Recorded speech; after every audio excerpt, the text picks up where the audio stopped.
नमस्कार, स्वागत है आपका आपकी खबर में। जी हाँ, आज हम आपको बताने जा रहे हैं कि एकादशी नवंबर में कब मनाई जाएगी। आपको बताएं कि 9 नवंबर को एकादशी मनाई जा रही है, जिसको रमा एकादशी बोल रहे हैं।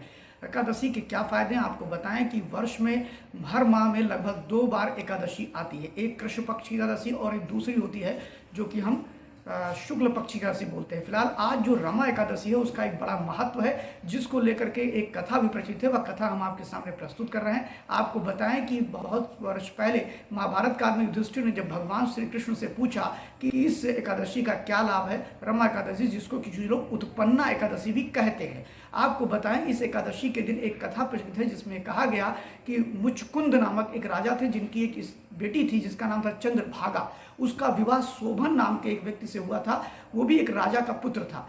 शोभन चूंकि बहुत शारीरिक रूप से बहुत सशक्त नहीं था, और जब वो अपने ससुराल में अपनी पत्नी के घर पहुंचता है तो उस दिन एकादशी पड़ जाती है। चूंकि राजा मुचकुंद जो थे, उन्होंने अपने राज में ढिंडोरा पिटवा रखा था हर एकादशी के दिन कि कोई भी यहाँ पर भोजन नहीं करेगा, यानी उस दिन अन्न का ग्रहण नहीं किया जाएगा। इसको लेकर के जो उनका जमाता था, यानी चंद्रभागा का जो पति था, वो बड़ा परेशान हुआ और वह भी बड़ी परेशान हुई कि आखिर क्या करें। उन्होंने कहा कि एक काम करिए कि आप राज्य से बाहर जाइए और वहाँ पर अन्न ग्रहण करिए, और आज राज्य में मत रहिए। उन्होंने कहा नहीं, मैं इतना भी इस प्रकार का व्यक्ति नहीं हूँ कि मैं अपनी पत्नी को छोड़ करके सिर्फ इसलिए चला जाऊँ चूँकि मुझे भोजन करना है, देखा जाएगा जैसा भी होगा। फिलहाल इस एकादशी के दिन जब उसने एक अनचाहे मन से एकादशी रहने का प्रयास किया, तो रात्रि में जब वैष्णव गीत गाने लगे और कीर्तन करने लगे, उसी समय सुबह उसका प्राण निकल चुके थे। और ऐसी स्थिति में जब उसकी अंत्येष्टि कराई गई तो चंद्रभागा ने अपने आप को सती नहीं किया और वहीं पर अपने पिता के घर रहने लगी, और वो लगातार वो एकादशी करती थी।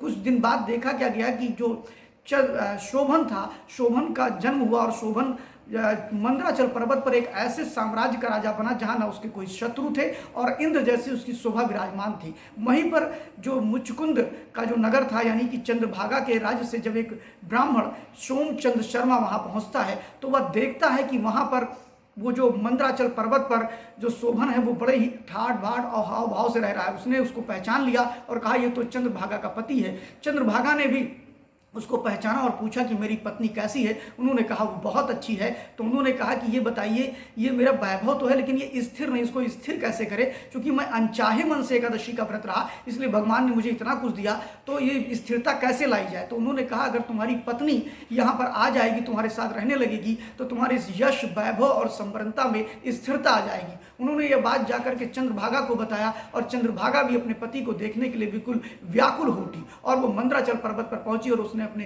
पति शोभन के दर्शन किए और दोनों एक साथ रहने लगे। और वहां पर चूंकि उसकी पत्नी 8 वर्ष की अवस्था से ही एकादशी का व्रत ग्रहण करती थी, इस नाते भगवान श्री कृष्ण की कृपा से और परमपिता परमेश्वर की कृपा से उसका वो राज्य स्थिर हो गया और वो महाप्रताप और महाबली शासक के रूप में स्थापित हुआ। एकादशी के पुण्य के बारे में अनंत कथाएं हैं, और ये माना जाता है कि एकादशी व्रत रहने से अन्य पाप यानी करोड़ों पाप का नाश होता है। इसलिए आज की जो एकादशी है, इसको रंभा एकादशी, उत्पन्ना एकादशी के रूप में जानते हैं। इसके बड़े ही अच्छे लाभ हैं, और जो भी लोग इस व्रत को रहते हैं उन्हें इस व्रत की कथा को सुनना चाहिए। ऐसे ही एकादशी को लेकर के और अध्यात्म को लेकर के और भी बातें हम आपके सामने लाते रहेंगे।